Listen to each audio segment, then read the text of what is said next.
Grab a cup of tea or a glass of wine and tune in for Inspired Conversations with publisher Linda Joy. On Tuesdays at 2 p.m. Eastern, Linda creates sacred space for leading female luminaries, empowering authors, heart-centered female entrepreneurs, coaches, and healers. A soulful venue where guests openly share the fears and obstacles they've overcome, wisdom and lessons learned, and the personal journey that led them to the transformational work they do in the world. Inspired Conversations to empower you on your path to authentic, soulful living. Welcome to Inspired Conversations. I'm your host, Linda Joy, publisher of Aspire Magazine, the premier inspirational digital magazine for women since 2006. You may also be familiar with Inspired Living Publishing and many of my other inspirational brands that are dedicated to just one mission: to remind women of the truth of who they are and to encourage them to live from the inside out. And I love bringing you conversations with women who have, walked the path ahead of us, right? They've had life experiences and found their way through and are now teaching others and inspiring others. Today's guest is Kris Ferraro, international energy coach, author, and speaker. She left a lengthy career as a traditional counselor in social services to teach energy practices she uses for her own well-being. Kris is a true believer in everyone's innate ability to heal, including crippling anxiety. A former punk rock radio DJ and performance artist, it was in releasing her own severe social anxiety that she was finally able to uncover her true purpose and share a message of hope and possibility. She frequently speaks to diverse groups on how purpose, faith, and balanced energy are the ancient antidotes to modern stress, which is caused by our current climate of uncertainty. We're all feeling that, I'm sure. A practitioner and teacher in the areas of healing, personal growth, and metaphysics, Kris created Spiritual Freedom Techniques, which is a series of processes that combine spiritual principles with energy flow for transformation. And I was excited and honored to share her new book, which is her first book, Energy Healing, Simple and Effective Practices to Become Your Own Healer, which I recently featured in Aspire's Top 10 Inspiring Books list. And Kris, I am so excited to have you here today. I am absolutely thrilled. I have been a big fan, and you have been a teacher for me in many ways for so many years, so it's truly an honor to be here. I love how the divine just connects us at just the right time. When I saw your book come out, I'm like, I have got to get her on the show, and I just love what you're doing. I love your personal story because, as we just read, I'm like, what? Former punk rock radio DJ? And here you are, transformational leader, teacher, healer, and coach. Why don't you bring us back to the journey that started it all? Well, I was someone who was certainly born highly sensitive and empathic. And like many of us, I was born into an environment that just wasn't particularly sensitive. I was the youngest of 4 children, born late in life, into a very rambunctious household. And so I was very much inundated with sensory information that was very hard for me to handle. And when I was 8, I went through a series of tests, and I was moved from my regular school into a school that was for child geniuses. And I was not a child genius. I was a fairly smart kid, and I also had several learning disabilities that this was the 70s. They weren't known about. They weren't diagnosed. I wasn't getting any help for. And when I was in a mainstream school, I was able to get along. And once I was moved into this school where children were being groomed for Ivy League, and I was certainly not being groomed for that, I started to develop a severe anxiety condition. So it led to multiple sleepless nights, feeling a lot of digestion problems that people with anxiety like myself get, sick to my stomach. I couldn't keep up with the volume of work. It was a super high-pressure environment, which is not really good for highly sensitive people and kids in general. And this thing that I had been pretty good at, which was school, suddenly I was falling really far behind. And so it affected my self-image, and it affected my ability to interact with other people. And I, was also experienced some pretty serious bullying during that time in the new school that I was placed in. And so I really just began to shut down. And later on, that anxiety turned into pretty serious social anxiety. I really believe if I hadn't gone on the path that I did go on and do all the work that I have done, that I probably could have turned into someone who is agoraphobic, like one of those people that is unable to leave their home, because I could not return phone calls.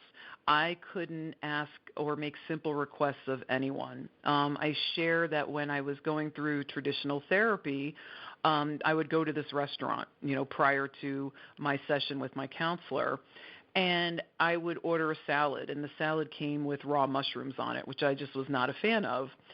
And every week I would try to bolster the courage to ask for the person behind the counter to leave the mushrooms off of my salad. And I would try to talk myself into it. I'd say, well, you're not inconveniencing them. You're actually saving them a step, and you're actually saving the mushrooms because you're just going to end up throwing them out. And I tried to be very logical and pragmatic with myself about it. And each week my heart would begin to race. Sweat would begin pouring down my temples and my armpits, and I would almost go into a full-blown panic attack simply trying to ask someone to leave mushrooms off my salad. So it was very, very, very, very serious. And I was going through traditional counselor with a very, very good therapist, but I wasn't seeming to correct the pattern of anxiety that was really ruling my life. And so, and the truth was I never actually was able to ask for what I needed from the people behind the counter. And so it affected every single aspect of my life. And meanwhile, I had been a college radio DJ. I had done performance art while I was working in social services. Anyone who's ever worked in social services knows you always have to have a side gig. So yeah. You got to make money from something else. And so I was doing performance art. I became a spoken word poet, and I had started writing poetry when I was 8.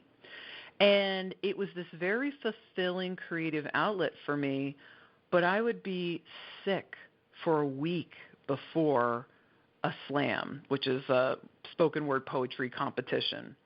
And I couldn't sleep at night. I couldn't eat. I would be fretting and worrying about what was going to happen. There were times I'd get on stage and my voice would completely freeze, which is every anxiety person's worst nightmare, right, is to go through that in front of a public, in a public setting. And I felt so creatively fulfilled, but so compromised emotionally by the process that I quit, even though I was pretty good. And so I gave up lots of things that were important to me because the cost of how it was affecting me was just far too traumatic.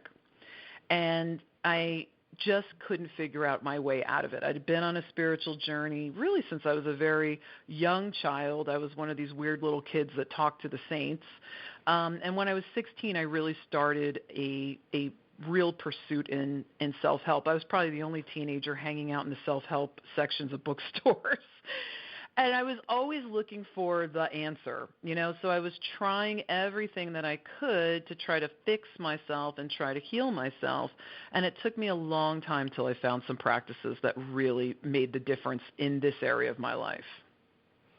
It's so funny because when I, got to know you a little and the book, I said, wow, how many people, and I've struggled with anxiety, and I have family members that have social anxiety and other elements. How many women listening right now can relate to everything you're saying? Maybe they weren't a performance artist, but maybe when they have to speak at their job or get up in front of, their boss and do a presentation, they experience what you have. And how many women listening right now, Kris, and in our audiences, who know that they're not doing the things they love because of their anxiety. So the reason I wanted you on the show is I believe in the power of energy healing. I believe all of the metaphysical gifts that others have to share. I know it can work. So I've done Reiki, and my 19-year-old grandson struggles with social anxiety. It's gotten better. But since he was a young boy, I'd do Reiki on him, and I'd give him affirmations and other things. So the work you're doing in the world, first, thank you, because it is so darn needed with this climate of uncertainty, as I mentioned. You're absolutely welcome, and I have to tell you, this is a mission for me. It's so much more than just a career. It's a ministry. It's a vocation. It's the reason why I get up in the morning, because if I can help anyone to get out of this kind of fear and this kind of crippling suffering that comes with it, I'll do anything I can to get the message out to anyone who's willing to hear it. So I'm so appreciating that I'm doing that right now with you. I love hearing that. Even when I started Aspire, I didn't know what I was doing. But like you, I had a passion. And I said when I released that first issue, and I still say it 13 years later, 6 issues a year, I just do a mantra. May one word, one sentence, one paragraph contain the wisdom or piece of information to support just one woman on her path of healing and transformation. I just start, let me help one woman. And look at where we are 13 years later, Kris.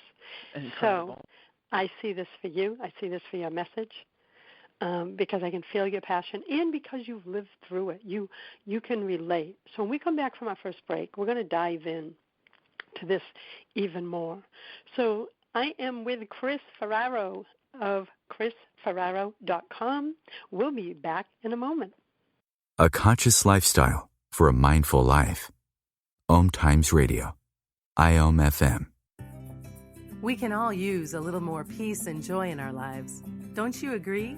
Counselor, best-selling author, and self-nurturing expert Kelly Grimes of CultivatingPeaceandJoy.com is passionate about empowering overwhelmed and exhausted women to live with more peace, joy, and meaning through the practice of self-nurturing. Through her experience working with individuals, speaking, providing workshops, and teaching professional and leadership development to forward-thinking organizations, Kelly knows that nurturing peace in the world begins from the inside out. That's why she created the free Cultivating Peace and Joy mobile app that brings you beautiful self-nurturing reminders, guided meditations, empowering practice tools, and daily prompts with an inspiring question to guide your daily self-nurturing practice.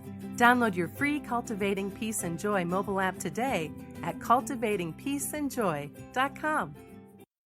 Are you trying to get from point A to point B and need a little advice? Connect with the counselors at OMTimes Advisors. Whether you're looking for a life coach or a spiritual intuitive, the advisors participating at advisors.omtimes.com were carefully chosen based on their gifts, skills, and professionalism. OMTimes Advisors, connecting you with the best advisors in the business.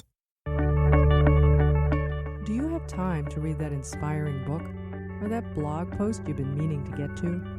In your busy world, how do you improve yourself and keep your life going?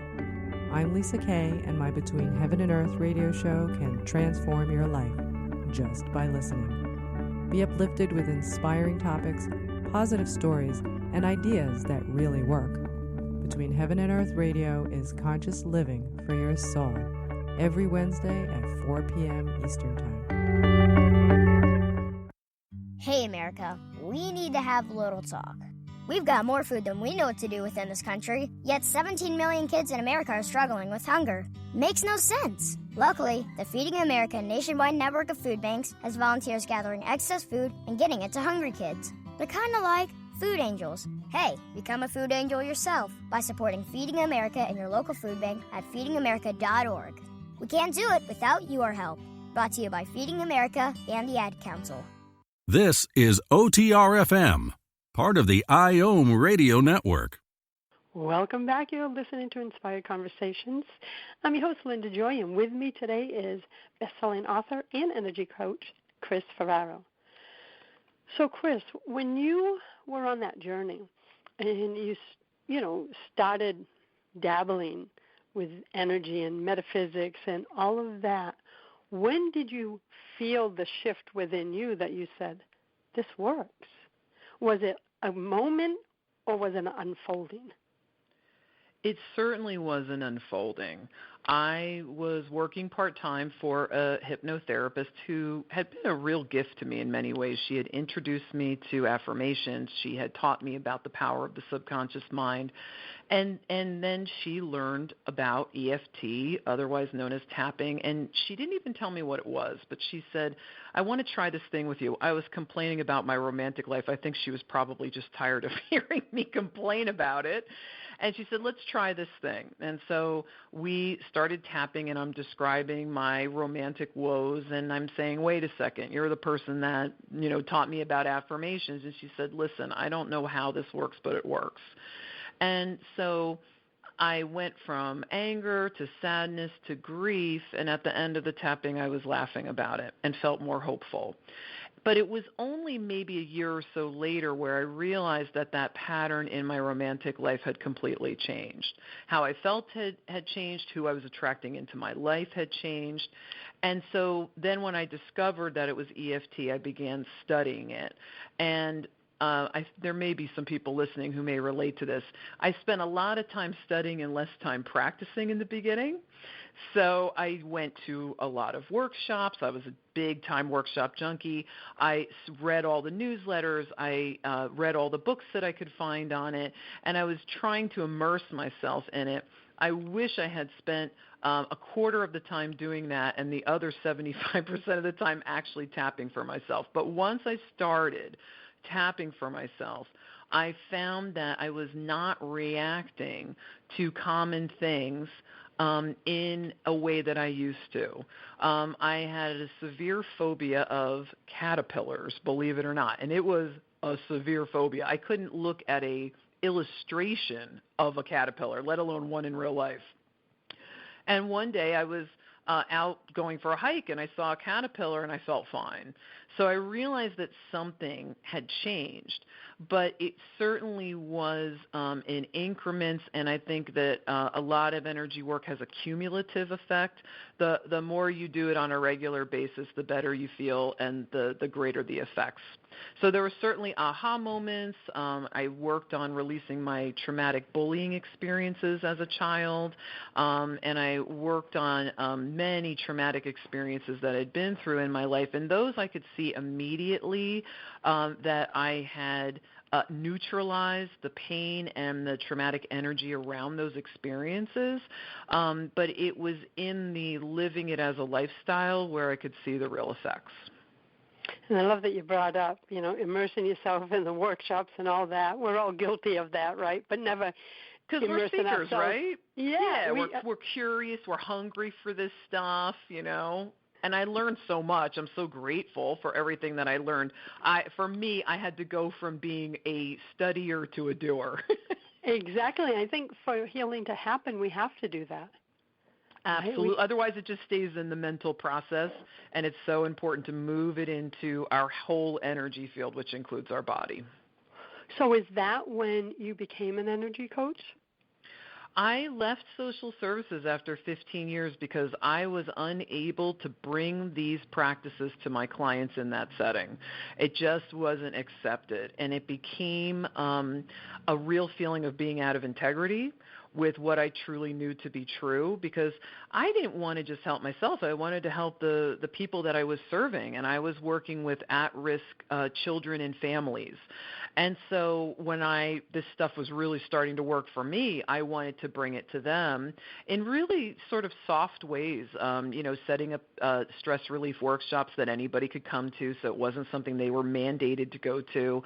And they really loved the practices, but the CEO of the company I was working for said, this stuff looks weird and we don't want you to do it. And after that, I said, I'm out. I really realized that I had to go out on a limb to walk out onto that invisible bridge and begin introducing this to people in a way that I think could make a huge difference. Yeah, I love what you said. It felt out of integrity because you knew you had a tool that could help your clients. And when you're prevented from using it, it would feel out of alignment for me too, because I would feel like I was holding back such a gift. Yeah, so, and it was painful, right? Because I'm with people that are in great pain and suffering, knowing that I could teach them these things, that they could be doing it for themselves, doing it with their children. And children in general take to energy practices very easily, less so than adults because they don't have a lot of judgment around it. Anything that makes them feel better, they tend to do. So I knew that it could make a huge difference, and that it could be like the pebble in the pond, that ripple effect could really spread through the communities that they were a part of. And to be prevented from doing that, I had a real crisis of faith, and so I had to make a change. Well, I know it must have been a hard change, but I'm so glad you did. Everyone that's, experiencing your work is glad that you made the change. Well, I have to tell you, I, for years, was working with clients part-time while I had full-time employment because the message of the anxiety was, you can't be self-employed doing this, or it would be too scary to be self-employed doing this, and you always are going to have a steady paycheck coming in. You're not going to be able to handle this, Kris, being self-employed. And here I am, self-employed, doing what I love, and being able to bring this to people in a much more powerful way. Yeah, and I always believe, and I work with my private clients on this, that when you honor your truth and your soul's purpose, that I call it soul whispers, right? Everything, you don't have to know the next step. You just have to know the next step and then trust. And it's how I've changed my life from single welfare mom and queen of self-sabotage to where I am today, right? Wow. If you looked at my history, or if we looked at your history and judged it based on our history, you'd say, oh, she can't overcome that. And we're living proof that we can, right? Oh, it's so true. I could have been a statistic at different intervals of my journey and just been one of those people that gave up on everything. And I will say that you're right. Those soul whispers are so true. And doing the work that I do helped me to be able to trust. So when I would go into fear, when I would go into lack consciousness, I had the tools that at my disposal to make a change in those fears. And so that's, really what enabled me to step out and take a really big risk. And I'm so grateful that I did. The benefits are 1,000 times more than what I could have ever expected. Yeah, it's a soul freedom. It is. It's waking up knowing you're on purpose. Yeah. And Kris, a moment ago you were talking about the stress workshops and all of that. In this day and age, I think everyone is experiencing some level of stress. And, of course, for sensitives, it affects them more. Why is it so hard to talk ourselves out of stress? I'm so glad that you asked me that because, yes, I can tell you in doing this work and when with discussions amongst colleagues, people are more stressed out than they have ever been for sure. I think part of it is technology. There's more triggers out there, and our bodies are responding to things we're hearing about as if those dangerous things are happening to us. And what I see where people get tripped up is they try to talk themselves out of it, just like I try to talk myself, into asking for no mushrooms on my salad. I had all of these reasons. And so often when I start working with the client, they'll say, well, it doesn't even make any sense that I feel that way. Or if they're angry at someone, well, that person was doing the best that they could, particularly those of us that are on a spiritual path, right? We don't want to be in anger or discomfort with anyone. And so we can go to those spiritual lessons that we've learned and, well, no one's my enemy and everyone's on this path together and they're just an aspect of my consciousness. And all of that is true at a very high level. But on a human level, within our human experience that we're having, if we suppress the feelings that we have, they don't go away. And so the stories that we have about our stress are in our minds, right? So that's all of the reasons why we're feeling a particular way. So if we're feeling victimized by a circumstance, the lawyer in our left brain is going to say, this happened to me, and this happened to me, and this happened to me, and I feel all of these things. The emotion itself is in the entire energy field, which includes the body. So often when we are thinking about, talking about, griping about, complaining about our problems in our lives, we are stuck in our heads, and we're not even accessing where the stress is because we're holding it in our bodies. And so that's why we can't talk ourselves out of it, because we're not actually where it's even being held. It's often being held, the three main areas are the throat, the chest, and the gut. But it could be held in your big toe. It could be held in the back of your head. And so when we're talking about the story about our stress, we're not actually accessing the emotion itself. So when we come back from our next break, I want to talk about how do we access it and what can we do to bring about true peace to our bodies and our minds. And we're going to be right back with Kris Ferraro, international energy coach, author, and speaker. You can learn more at krisferraro.com. We'll be back in a moment. Free your mind. Expand your soul. OMTimes Radio. IOM FM. Experience a homecoming to your heart. In the foreword of Dr. Deborah Riebel's new book, Being Love, How Loving Yourself Creates Ripples of Transformation in Your Relationships and the World, Marcy Shimoff shares, the answer to our inner longing isn't finding love, it's being love. The practices that Dr. Deborah presents in Being Love are keys to opening your heart and receiving your divine birthright as a physical manifestation of love. Her techniques, developed over years of successful private practice with her clients and from her extensive training in multiple disciplines, are accessible, compassionate, and effective. Her message is powerful, and if you allow it, will change your whole life.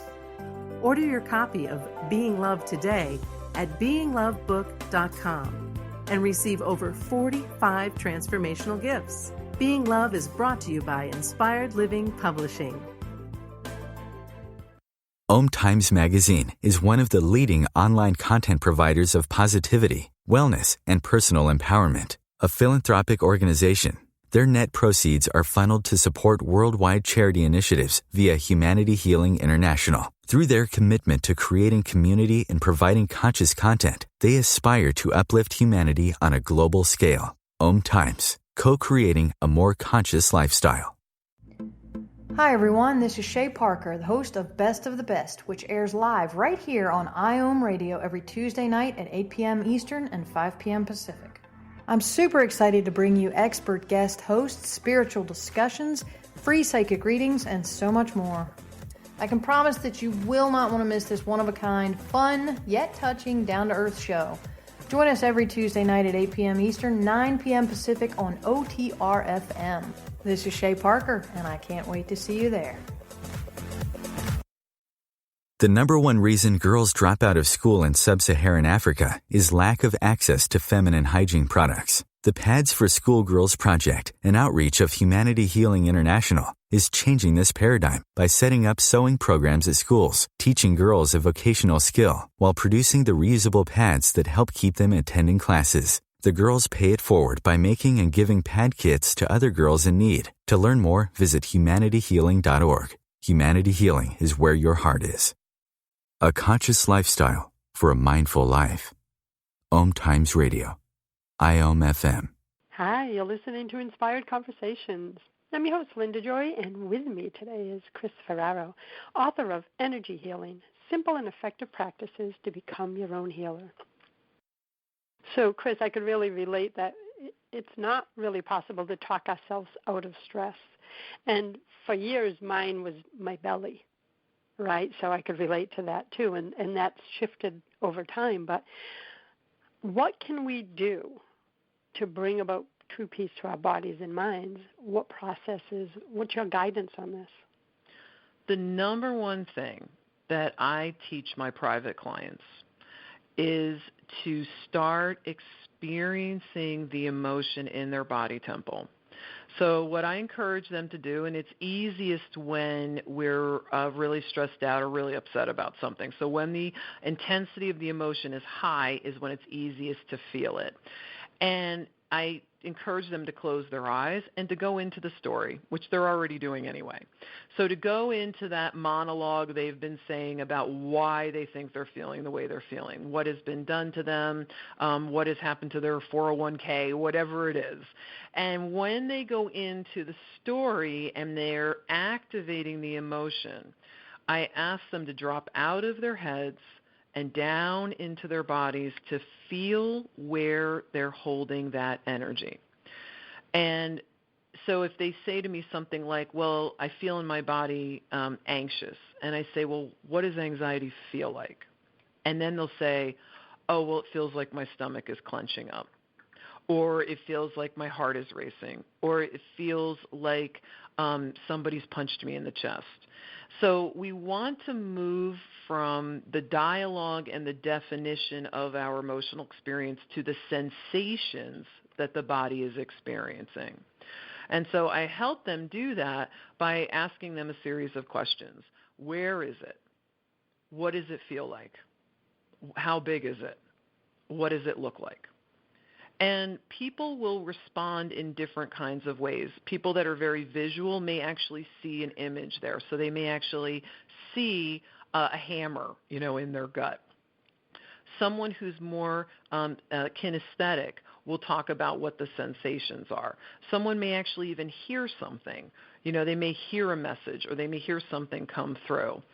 But the act of moving into the body and focusing on the area of where it's held without doing anything, without doing tapping, without doing anything else, breathing and being present to that discomfort, the energy will already begin to move. And the key part of doing that is to not try to make it go away. So it's about moving in and being the compassionate witness to what we're carrying in our bodies and what it feels like. Even if we could only do it for 30 seconds or a minute, that alone will get people out of the feeling of being stuck in something, because often that's what's happening when I'm working with someone. They've been trying to work on an issue for a long time and they feel stuck. And if they feel stuck, the energy's stuck somewhere. Energy is designed to move. All of our painful feelings and emotions are made out of energy. And when we can be the witness to them and allow them in that space, automatically the energy begins to unravel, it begins to move, it begins to shift. So that's the number one practice that I encourage people to do. And I still do it for myself. When I'm activated, when something happens that's causing me a lot of pain, I get in touch with the story, I close my eyes, I move into my body, and often very quickly now, because I've been doing this practice for a number of years, I can move through that energy and release it. And when the energy is moving and when it's released, how we think about that situation and circumstance changes. So we don't try to create the change. The change in the mind happens automatically as a result of the energy shifting. Does that make sense? Oh, it makes 100% sense, because what I used to do, as I'm sure so many others did, I'd be like, I'm not going to feel this, so I'd stuff, avoid, run away from, etc. And as you and I know, it's going to keep coming back till you face it, right? So, of course, the anxiety would build, whatever the story was. It's almost like fears when I work with my clients with their visibility fears. Or I think it's a human fear, actually. I call it visibility fears because I work with clients. But if you face what you're afraid of, in this case, the stressor, it almost fades back because it's like, oh, she's seeing me, she's witnessing me. Yeah, it's letting go of the resistance. Yeah, it's because what we resist persists, right? We know that. And yet, of course, Linda Joy, it's you, me, and everybody else that avoids our pain. It is the part of the human experience. Yes. It's an automatic thing to go, this feels really bad. I don't want to look at this. This is really scary for me, right? And so people go for happy hour, or they complain to a friend, or they numb out to Netflix, right? And so this is going into, I call it turning back and going into the burning building that is your pain. And when you go into it, what you will find is that when we're not in resistance to it, we can move through these painful emotions very, very, very quickly. That the body knows exactly what to do, and that there's not a whole lot of managing we even have to do. We just have to have the courage to face it. So that is the number one thing that I encourage people to do, whether they're struggling with a physical condition or an emotional one, to face what that is and move into the pain.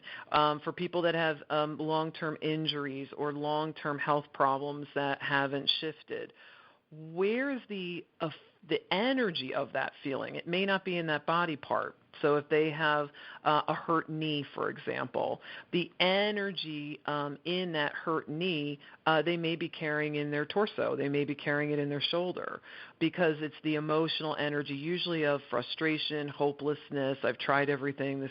Nothing has worked. And when they resolve that, the physical body then can heal more easily. I love what you said earlier when you said, and I want to repeat it, that the first step is experiencing the emotions in your body temple. First off, I love the phrase body temple, right? It's like allow yourself to feel, get out of your head and bring it down. Yes. Is it also because it's closer to the heart energy? I think that it is so effective because we do have the intelligence of the wisdom of our heart, right? So we now know, even science is telling us, that our heart is a second brain. I think it may be our better brain, to be honest with you, because we all have the monkey mind of the left brain that can tell us all sorts of things. The brain of my heart doesn't lead me astray. It seems to always be right on point.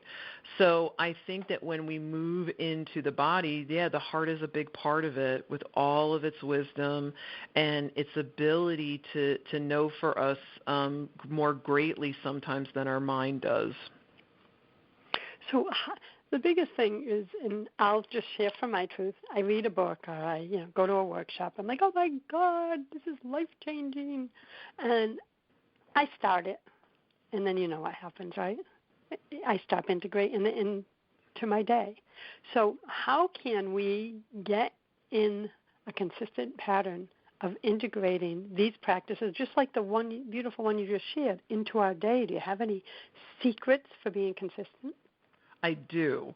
I always try to couple them with something I'm already doing. This is what has worked for me. So if the first thing that I do is getting out of bed in the morning is to pray, so I will integrate prayer, and I will do some tapping on myself while I'm praying, often tapping on what's called the collarbone point in EFT, which is below the clavicle or collarbone on the upper part of the chest, because that is our life force point.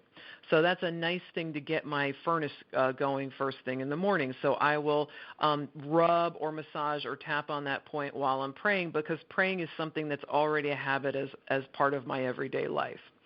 One of the things that I do in the shower are what I call polarity balancers, and I'd love to share a couple of them with you, because our polarity is when it's balanced, it's when our energy is moving in the right direction. So we've all had the experience of when life has felt really hard and it felt like we were rolling a boulder up a mountain. Often it's because our polarity is reversed. And we've also had the experience of being in the flow, where things just flow and move forward. So when I'm taking a shower, I'm in there anyway, right? I'm waiting for my conditioner to soak in. I might as well do some healing while I'm in there. I do a couple of polarity balancers. One of them is the thymus thump. So I take a fist and I thump on the breastbone or sternum on my body, and that stimulates the thymus gland, which helps with my immunity, and it can also get your polarity going forward. And the second one that I really, really love is I take a flat hand and I place that flat hand over my belly button so that the palm of my hand is over the belly button, and you just lay the hand there. And then I take my thumb and my index finger and I go to that K27 kidney point that I mentioned earlier, and I massage both points underneath the collarbone, and then I reverse it. So I take the hand that was massaging and I put it on my belly with the palm over the belly button, and then I take my other hand and I go up and I massage those points.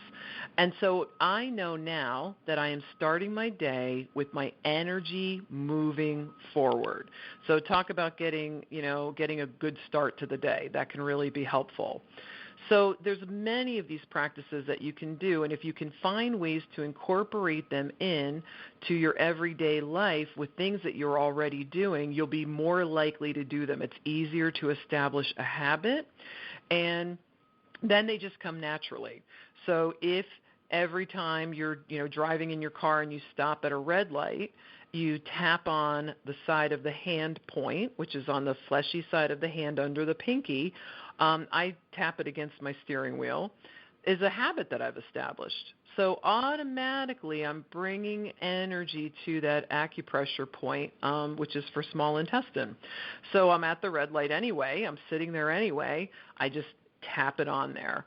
So there's a lot of ways that you can integrate it in. And in my book, I actually have a full day practice that shows how you can integrate all of the different principles and practices in the book into your day that doesn't actually take any more time than what you would normally be doing those activities anyway. I love that one with the steering wheel too. That's an easy habit to begin. Yes. And tapping through the EFT points. So for any of your listeners, you can just go on to Google and put in EFT point charts. You'll come up with a whole bunch of them, some with different points, mostly the same. You're going to the bathroom. Tap through the points and breathe while you're sitting there, right? It's something that you're going to be doing anyway, and it keeps your energy flowing. And when you do these little things that don't take much time at all, that are already integrated into your day, what you'll find is that when the big things happen in your life, when the big stressors happen, when that unexpected bill comes in the mail and you're not sure how you're going to pay it, and all of a sudden there's that reaction in the body, what you will find is there's been a cumulative effect, and you're able to respond from a place of power instead of reacting from a place of fear.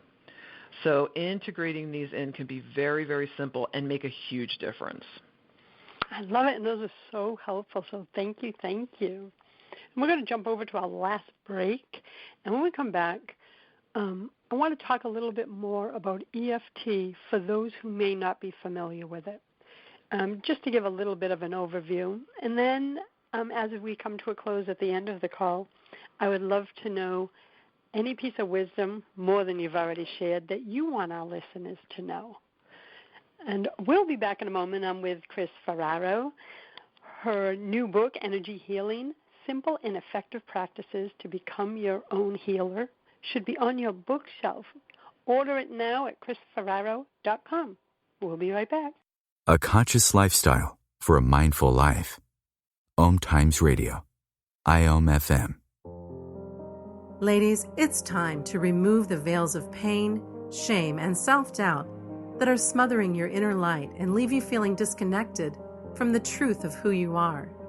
You are a radiant, divine woman of strength, love, and wisdom who deserves to live a life of joy, love, and inner peace. Life and spiritual coach Mal Duane, who is often referred to as the champion for restoring women's self-worth, supports women in stepping out from behind the energetic veils that separate them from the truth of who they are. It is possible to move through your fears, break through limiting beliefs, and release the shackles of shame and self-judgment. And you don't have to do it alone. Take the first step in reclaiming your life by visiting malduanecoach.com for empowering resources and supportive services. Are you trying to get from point A to point B and need a little advice? Connect with the counselors at OMTimes Advisors. Whether you're looking for a life coach or a spiritual intuitive, The advisors participating at advisors.omtimes.com were carefully chosen based on their gifts, skills, and professionalism. OMTimes Advisors, connecting you with the best advisors in the business. This is Terry Van Horn, and I want to invite you to join me for my weekly radio show, Hailing Light, on OMTimes Radio every Wednesday at 6 p.m. Eastern Standard Time. On Hailing Light, we want to bring love, light, and blessings into your world. You can find out more about us at www.healinglightonline.com. Blessings. Me, a cat moving in with a new human. It took a little getting used to. She has these weird games she likes to play, like this giant feather. She sticks it in my face. I swat it away. She sticks it in my face. I swat it away. It's almost like she thinks I enjoy it. But seeing how much fun she gets out of it, well, I guess it makes it all worth it. Humans. A person is the best thing to happen to a shelter pet. Be that person. Adopt. Brought to you by the Ad Council and the ShelterPetProject.org. A conscious lifestyle for a mindful life. OMTimes Radio. IOM FM. Welcome back. You're listening to Inspired Conversations. I'm your host, Linda Joy, and with me today is Kris Ferraro. And we're talking about energy healing. And Kris, right before the break, I said, let's talk a little more about EFT because something you mentioned. Do you know I do this? It's so funny. I do it a lot when I'm on radio shows, conversations. I do that tap on my collarbone all the time, center, right where that little groove is at the bottom of your throat. That's what you meant, right? Yep, on both sides of that. Well, here's what's funny. I do that all the time. Yeah. And so is it because my body naturally knows that's what it needs? Because it's not like I've practiced EFT. So is it something like now I'm like, oh, my God, so subconsciously my body must know I need it because I'll do it like sometimes when I'm watching TV. Yep. I find myself just doing it randomly. So talk about that one point. What does it help? You said it helps with it immunity? Corresponds. Yeah, well, that's the thymus. Yeah, the thymus stump is right underneath where the collarbone points are. But often when we're stimulating the K27 kidney points, we're also stimulating thymus also. You could just take a flat hand and slap that whole upper part of the chest, and you'll get both of them at the same time.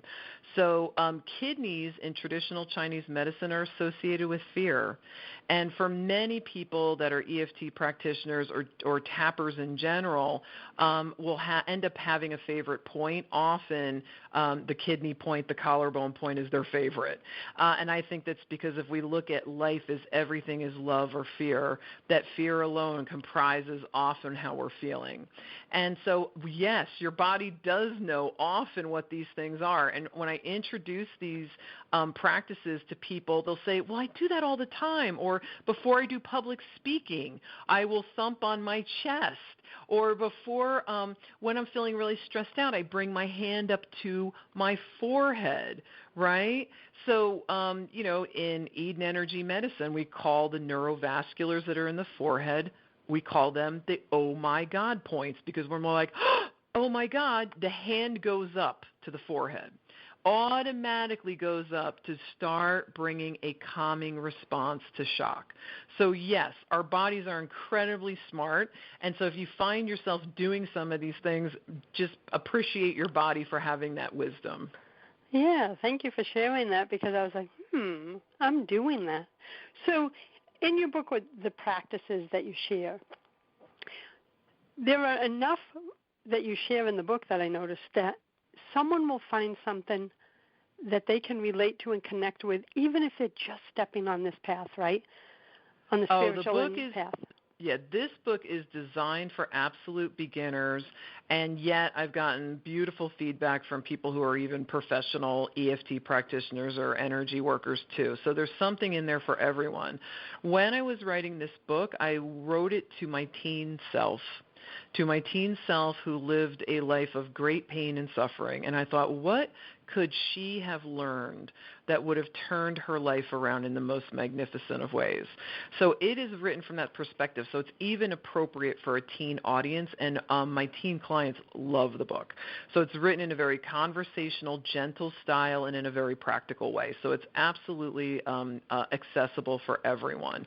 And I would say what I encourage people to do with the practices in the book is to just try them out and see how they feel.